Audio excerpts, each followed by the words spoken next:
Joe Biden has made what will most likely be his last visit to Berlin as U.S. president, meeting the leaders of Germany, Britain, and France. Today, he urged them to keep up their support for Ukraine's defense, but he said there is no consensus for giving Kyiv permission to use long-range Western missiles to attack Russia.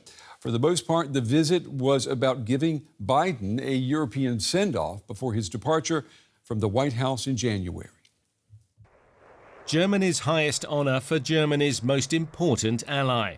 President Steinmeier handed the Grand Cross of the Order of Merit to President Biden, praising him as a beacon of democracy. This award means so much to me for what it says about us. Soon it was on to the Chancellery. Olaf Scholz eager to welcome Biden on what is likely to be the 81-year-old president's last visit to Berlin while in office. Dear Joe, thanks again for taking the time for this visit. It is a strong signal of our transatlantic unity and of our friendship.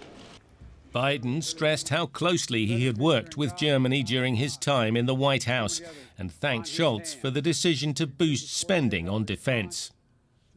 Our alliance with Germany extends far beyond Ukraine and Europe. It's global.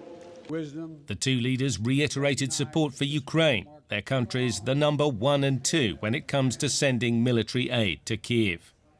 As Ukraine faces a tough winter, we must sustain our resolve, our effort, and our support.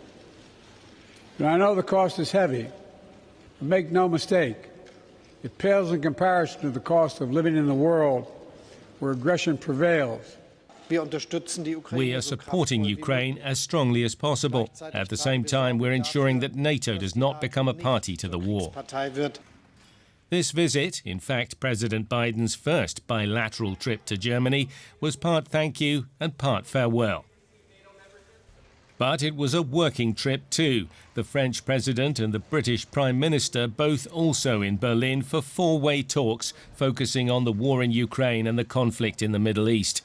In both cases, as the era of President Biden draws to a close, the world is still searching for a pathway to peace.